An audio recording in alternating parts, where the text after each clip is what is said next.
We're arresting you. I was handcuffed by the police who suddenly appeared during my husband's funeral. It's not Mom. Despite my 4-year-old daughter crying out, none of the adults believed her. Helpless, I was taken away in a patrol car. This must be some mistake. Despite my fervent denial, the police claimed there were eyewitnesses. However, later, with just one mysterious statement from my daughter who possesses an unusual power, an unexpected truth emerged. And one surprising truth after another came to light. I am Rachel, 32 years old. I've been with my husband, William, who is the same age as me, since high school, and we were each other's first love. We got married 6 years ago and lived with our 4-year-old daughter, Emily. Emily has a slightly unusual power and occasionally, she can understand what others are thinking when she touches them. However, this power is a secret only our family knows. If you see or feel anything strange, just tell Mom and Dad. Why? I think it's a wonderful power, but other people might not like it. My daughter asked me why many times, so I explained it to her until she understood and said she did. You are a good girl. You listen to Mom's instructions. I love you. My daughter seemed happier to be praised by her father, but she never said it until we got home. In addition to my smart daughter, I had a close sister. She is 5 years younger than me, Rebecca.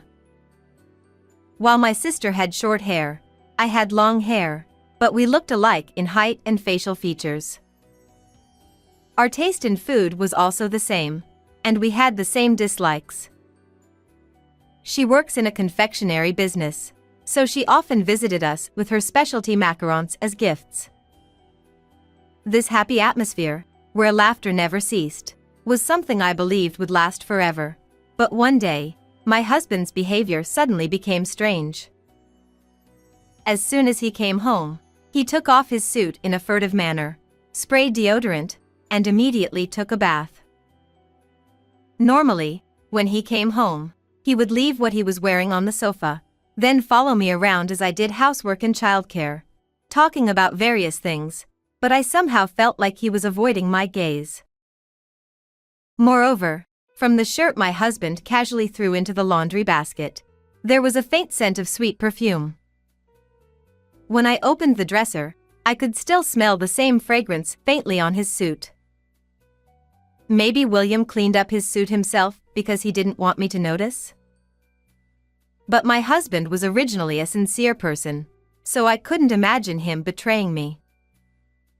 Perhaps he had some circumstances, I thought, so I didn't ask him about it.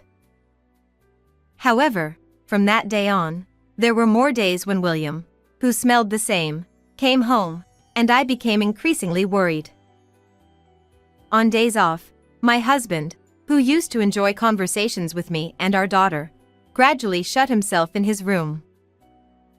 When I opened the door quietly to peek, he was always deep in thought with his hand on his forehead.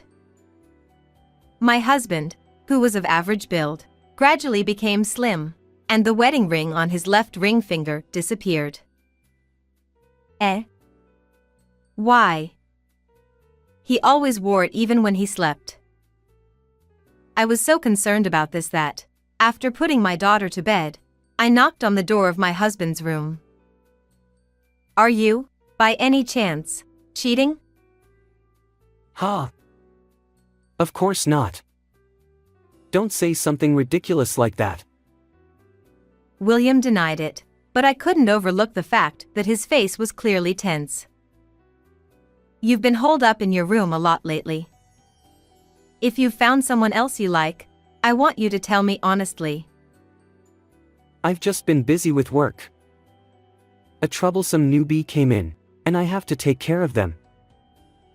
His eyes, as he spoke, seemed to be wandering, and his complexion seemed to be getting worse. Then, as if to say not to ask any more questions, My husband immediately turned his back on me and started typing on his computer. I thought that even if I asked about the ring, he would just evade the question for now, so I kept my mouth shut. After that, the situation where my husband seemed to be keeping his distance from me continued, and one day, 2 weeks later, something happened. On a day off when William was at home, he looked at his smartphone screen and said, "I'm meeting a friend." and he left in a hurry. Maybe he went to meet his affair partner. I felt a pang of sadness, but without the courage to confirm it, I spent time with my daughter. Then, about an hour after my husband left, I received a call from my sister, Rebecca. "Rachel, something terrible happened. William collapsed." "Oh no, he seems to be not breathing." My sister happened to pass by the park and found him lying there, limp. It was about a 30-minute walk from our house. "Rebecca, what do you mean he's not breathing?" Even though I asked repeatedly, there was no answer, and I could hear the sound of an ambulance siren. My sister had already called for an ambulance, but even though I kept asking hello repeatedly, there was no answer. When I strained my ears, I could hear Rebecca talking to the paramedics. Unable to sit still, I held Emily and hurried to the park with my sister still on the line. Then, after a while, my sister said, "Rachel, I'm sorry." So I told her I had left the house. "It's too late to come now. They're taking William to the hospital he always goes to. I'll be in the ambulance too, so I'll hang up for now." After hearing Rebecca's reply, I returned home with Emily, and I rushed to the hospital, about an hour's drive from home. It was close to my husband's workplace, so when his allergic constitution worsened, he would go for a checkup after work. Waiting for me at the hospital was my husband, who looked completely different. "William, open your eyes. It's me." Even though I shook him and called his name, William, at the young age of 32, had passed away. The doctor said, He had already stopped breathing when he was brought in. We did everything we could, but unfortunately. And I felt like my vision was distorting. The cause was an acute allergic attack. Originally, my husband had a severe allergy to buckwheat, and traces of it were found in his body, surprising me. We hadn't had buckwheat at home, and he shouldn't have eaten it himself. Who was the friend he was supposed to meet? Even when I looked at my husband's phone, I couldn't find any such conversation, and my head was only filled with confusion. Why? This is unbelievable. From that day on, I couldn't eat, and I just went through the motions of doing what was in front of me. My daughter was taken care of by my mother at her house, so with my sister's help, I somehow managed to get through the day of the funeral. It felt like I was constantly having a nightmare. Then suddenly, a male voice spoke. "We're arresting you." Eh? What do you mean? You're the one who killed your husband, right? I shook my head in denial, but it was said that someone witnessed me running away after my husband collapsed. This must be some mistake. I could never harm my beloved husband. My voice hoarse from shock, my hands trembling with fear, and the police handcuffed me mercilessly. It's not Mom. Mom didn't give Dad any sweets to eat. My daughter cried out with big tears, but the police didn't believe her. Perhaps my sister, hearing my daughter's words, thought I was the culprit. She turned pale and started trembling suddenly. In whispers, words condemning me like what a woman and scary person flew around. While receiving cold stares, I was firmly grabbed by the police on both sides. Someone help Mom. Mommy. My daughter's voice calling me, with increasing distance. Helpless, I was put into a patrol car and taken to the police station. During the interrogation, I continued to plead my innocence, even as my strength dwindled. 2 days later, I was finally released due to insufficient evidence. Why did this happen?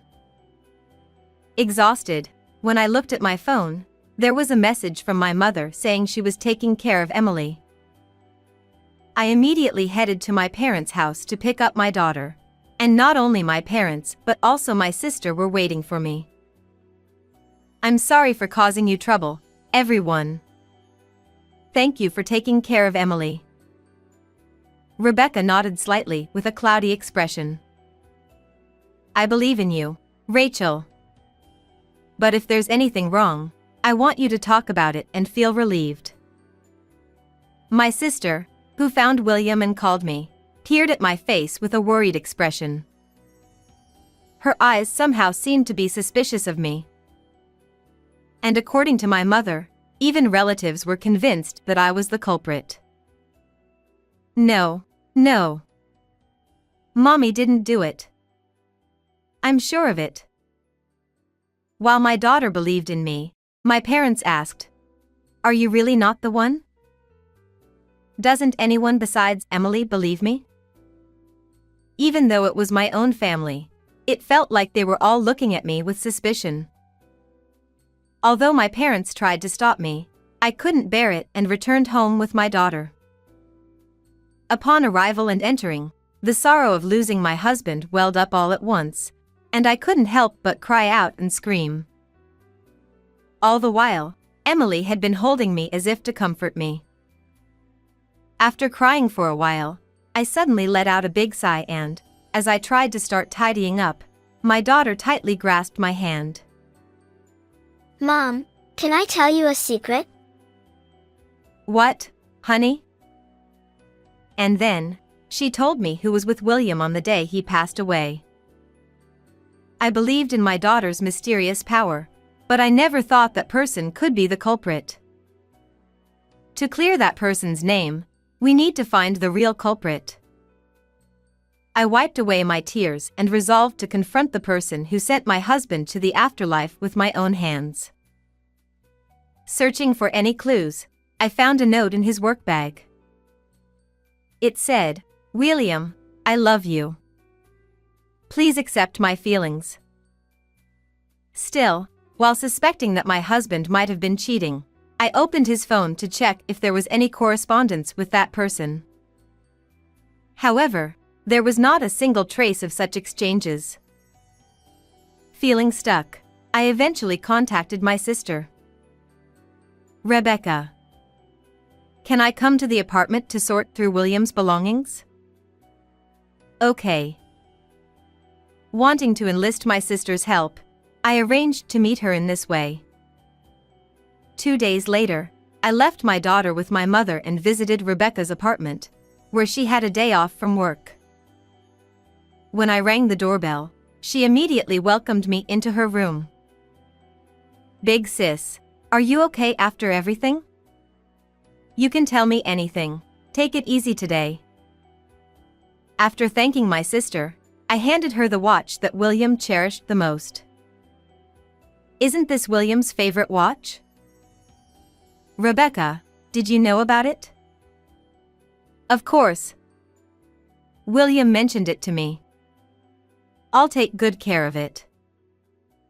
Surprised but grateful, Rebecca accepted the watch graciously.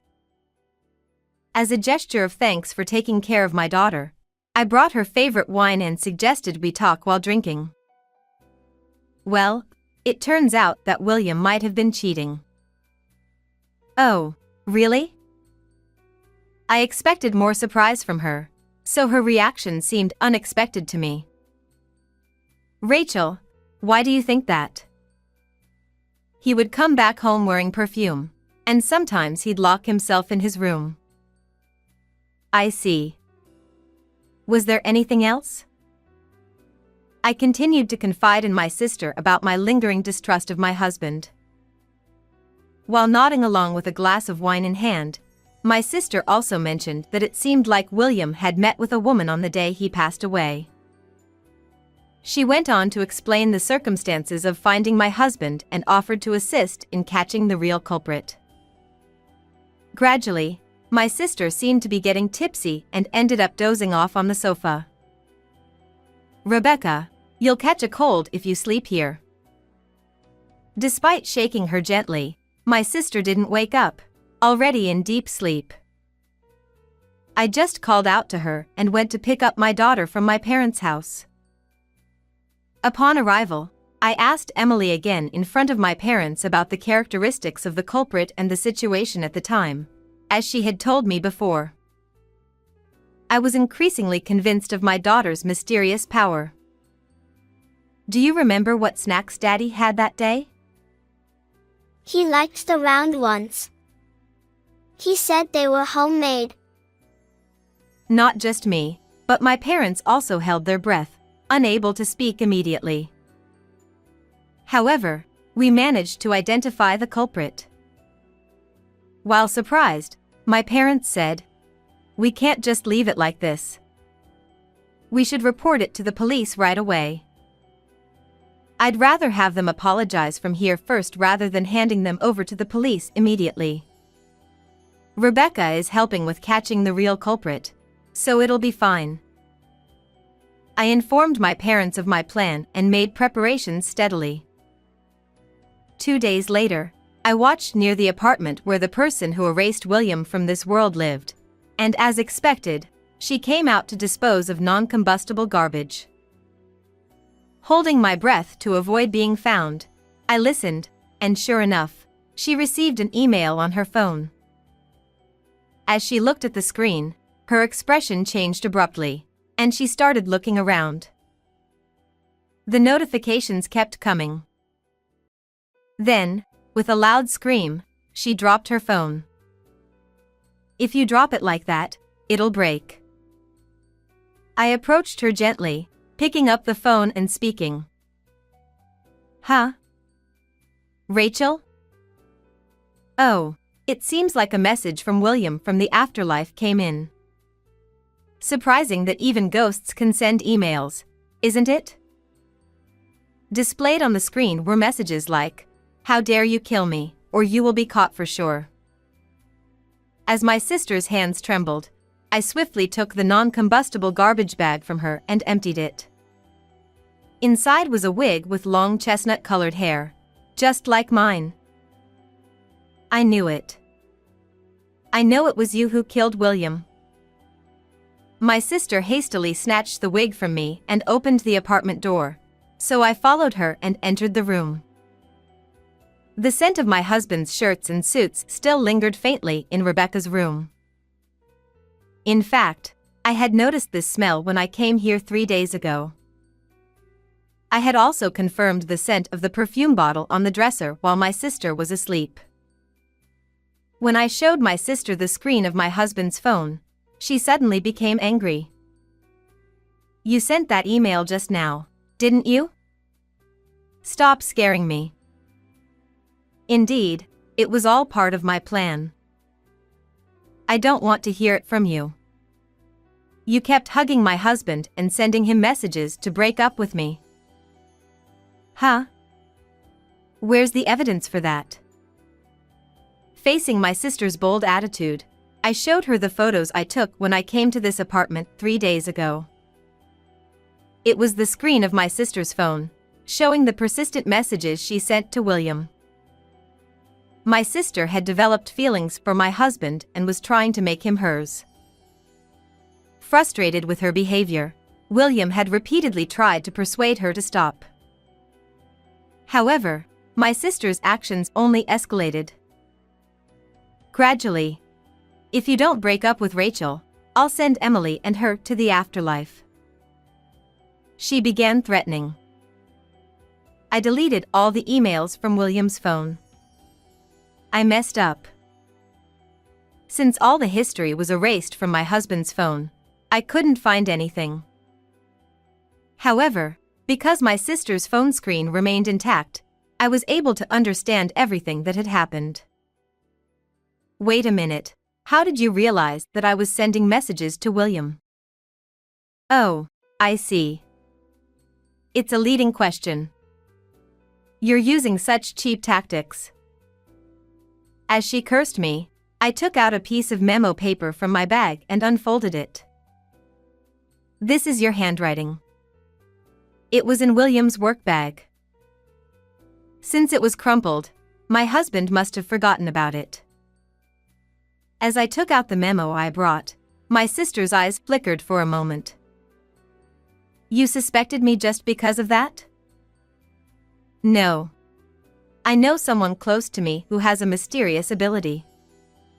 That person said that after you called out William and made him eat the round snack, he collapsed. Huh? Moreover, it was said that you left William suffering and waited until his last breath. She probably didn't expect to be exposed to this extent. My sister suddenly turned pale and began trembling uncontrollably. You made the macarons that William liked, right? You added buckwheat flour to them. After my sister fell asleep, when I took the blanket from the closet, I found a wig with the same hair color as mine and buckwheat flour. To frame me, she deliberately wore a chestnut-colored wig and killed my husband. Then, after William collapsed, she hid it in the back of the bag, returned to her usual self, and pretended to find my husband. Although this story was told to me by my daughter, who has a mysterious power, I didn't reveal who gave me the information to Rebecca. Damn it. If you had been caught, everything would have gone smoothly. Hearing my sister's sharp words, I felt a chill run down my spine. But I couldn't falter now. For the sake of my late husband, I rallied myself. I clenched my lips in frustration as I passed by her, took out my husband's ring from the dresser drawer, and said, I can't believe you even took his wedding ring. If the ring disappeared, you'd think you lost to his mistress and break up, right? You and William are both so stubborn, it's annoying. What did you say? How about that? I made sure you two could never go back. Serves you right. She finally seemed defiant, crossing her arms and wearing a satisfied smile. My husband met with her that day to get the ring back and make her promise not to bother us anymore. The last message left on her phone confirmed this. Kind-hearted William, fearing my pain, surely tried to resolve it quietly. That's why he suffered so much, losing weight from worrying. Now, what are we going to do next? Turn ourselves in? Or should I call the police on you? Well, in that case, let's do this. My sister quickly went to the kitchen, grabbed a knife, and pressed it against her own throat.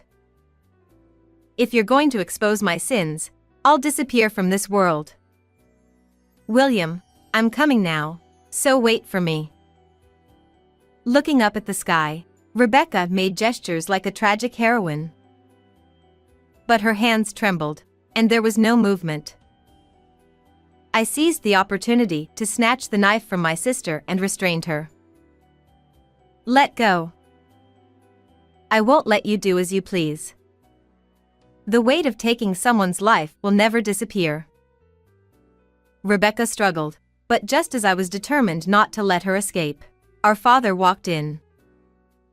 With tears in his eyes, he muttered, How pitiful.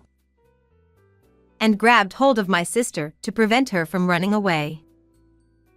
Dad, why? Father explained that he was so worried about me that he had followed us. After entering Rebecca's apartment for emergencies, I had left the door unlocked, which turned out to be fortunate. I'm sorry. I promise I'll never do it again, so please forgive me. That's not something that can be brushed aside with such light words. Reflect deeply from the bottom of your heart. I asked my father to take care of my sister, and as I began to call the police immediately, Rebecca panicked and shouted loudly. "Stop it, sis. Don't call the police. Please, I'm begging you. Your words don't resonate with me at all. I'm sorry. I'll live with the intention of atoning for this sin, so please forgive me." "Fine. I understand." After saying that, I pressed the call button and reported to the police, who arrived in 5 minutes. It turned out that the police had also suspected Rebecca, the first person at the scene. This is the email exchange between my husband and Rebecca. And here's the wig. The perfume is on the dresser, and the buckwheat flour is in the closet. After telling the police this, I looked at my sister coldly. "Rebecca, atone for your sins while you're alive." With a tone of voice I had never heard before, my sister flinched for a moment and was then taken away in a police car. Afterwards, based on the evidence seized from my sister's room and her confession, Rebecca was burdened with a heavy sin. Though it was like living a nightmare every day, clearing my husband's regret was the only solace. I'm nothing but grateful to my daughter who provided clues to find the real culprit. Thanks to your power, thank you. Mom, from now on, I'll protect you. Don't worry. Tears welled up uncontrollably at this. With her resemblance to her father and her kindness and intelligence, this child must be strong and resilient. For her sake, I decided to live strong and resilient. William, I'll pour my love into raising her for you. Looking up at the sky, I made a vow to my late husband and took a new step forward. How was this story? Please subscribe to the channel. Well then, see you in the next video.